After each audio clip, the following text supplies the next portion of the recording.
and the acceptance of gay sexuality, which is something I think you also work on a lot in your practice. I don't know if you feel that acceptance is getting better or if we can give tips to those who don't accept themselves. How do you see it? How does psychology address this? Yeah, so it's actually a pretty broad topic too, but what I can say is it's great that today we have a lot more discussion about this. 20 years ago, we couldn't talk as openly as we do today because people would boycott the channel. They would say, wow, that's outrageous because this goes against morals and good customs, which is a phrase we've been hearing a lot lately anyway.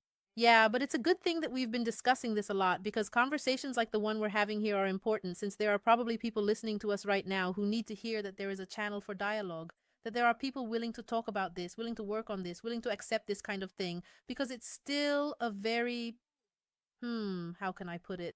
Yeah, people still suffer a lot alone with this. People, especially people within the church, because churches are still very repressive about this. So people tend to suffer a lot alone inside homes that are very conservative, conservative families, thank you, that don't accept this kind of thing. This whole thing about accepting is really, look, you don't have to accept anything, dear. It's not happening to you. It's happening to your child or your cousin or your friend. It's not happening to you for you to have to accept anything, right? So, what I can say is this. If you have any doubts about this, if you're feeling any different desire or some confusion about what's happening, first seek help from someone you trust to talk about it. If you don't have anyone you trust, go talk to your doctor, seek therapy, because nowadays there are options for you to talk about this, right? And what I say is allow yourself to think about this because again, we sometimes end up falling into this issue of structural machismo and we end up thinking like, man, yeah, oh, I won't talk about it. Oh, it's better to hide it. Oh, how embarrassing and all that. So if you're going through this, don't be ashamed of who you're becoming, of the person you already are.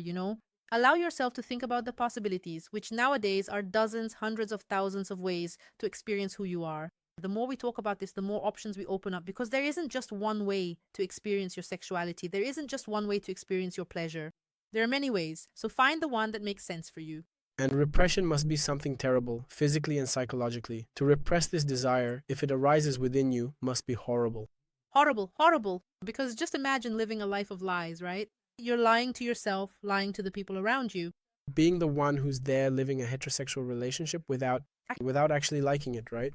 Exactly. So, really, the best thing you can do for yourself is to stop and think about what's happening to you. Investigate what's going on with you, give it a voice, right? Because today we talked a lot about the partner listening to the other, about partnership, and about listening to what the other person's body is saying, but above all, listening to what your own body is telling you. What are you feeling? Do you feel like you're heading in the right direction?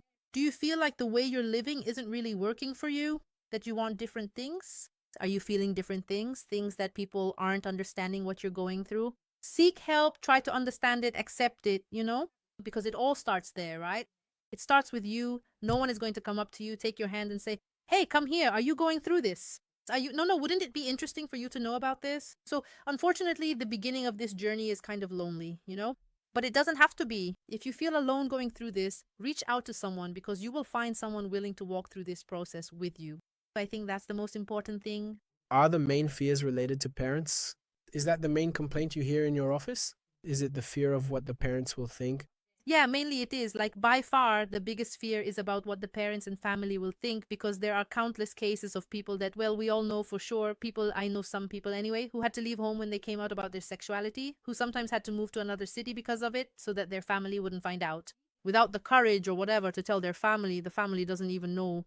So, the main complaint is this about parents and their children. Again, it's great that nowadays we can open up this kind of dialogue because a lot of parents are watching us, a lot of children are watching us. So this relationship between parents and children needs to be an open path, right?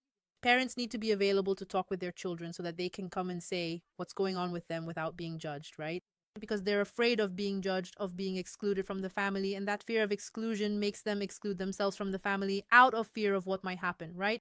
Yeah, it backfires, right?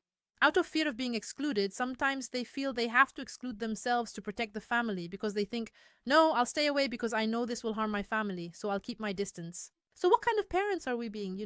I'm not a mother yet, but maybe I will be one day anyway. What kind of parents is our society creating today? What kind of relationship between parents and children do we have that makes our children afraid of their parents?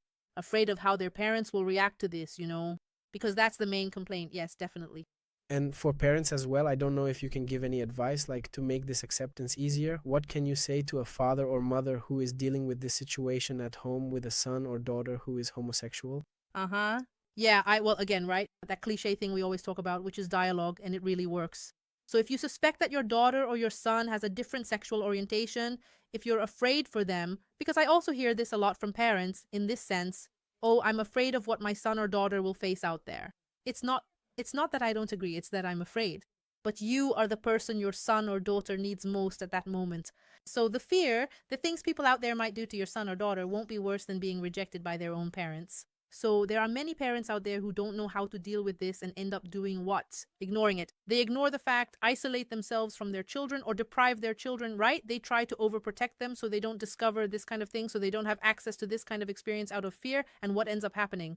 A separation between them. Because you, as a parent, know that when you put up a barrier, that's it. There won't be any communication. Communication is the key. It's about understanding what your children are going through. It's about supporting them together, you know? No, let's figure it out together. Let's go together. How are you feeling? Let's look at this. Let's talk about it. And what usually happens? Parents ignore it, sweep it under the rug as if nothing is happening, and then this ends up distancing parents from their children. So the advice I give is this: talk to your children, be available in a human way, really be there, not judging, not throwing stones, not pointing fingers at them. But if you want to have a healthy relationship with your son or daughter, if you want to be part of this process with your child, if you want to know a healthy way to deal with this, it's dialogue, it's communication. And then sometimes it brings you closer. Sometimes A lot. when someone comes out of the closet, so to speak, it actually brings parents and children, mothers and daughters closer together. And I think there's another issue, right, that people talk about a lot. Oh, what will people think? Who cares what people will think? Right? Exactly. Parents worry about that. Parents worry about it even more than the kids do. Oh, because what will my neighbors think? What will the people at church think? Oh, but I'm afraid of how people will treat my child out there, and they forget about how they're treating their child at home. So, it doesn't even make sense. And the relationship really does change because when you make yourself available to talk to your child about this, you make yourself vulnerable. Because I understand that parents, often have this thing about wanting to be superheroes, right? Wanting to know everything. Oh, I have to protect my child at all costs. I have to know everything before they do. But that's just not the case, is it? We're human beings. Parents aren't infallible, omniscient, omnipresent, or omnipotent. So admitting your vulnerability, your fear in front of your child who is also vulnerable and afraid actually strengthens your bond because then you're in it together, you know?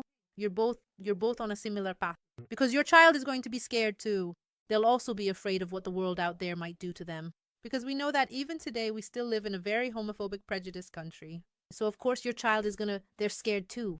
But knowing that you're also afraid, but you're there with them, just imagine what child wouldn't want that? What relationship wouldn't be strengthened by that?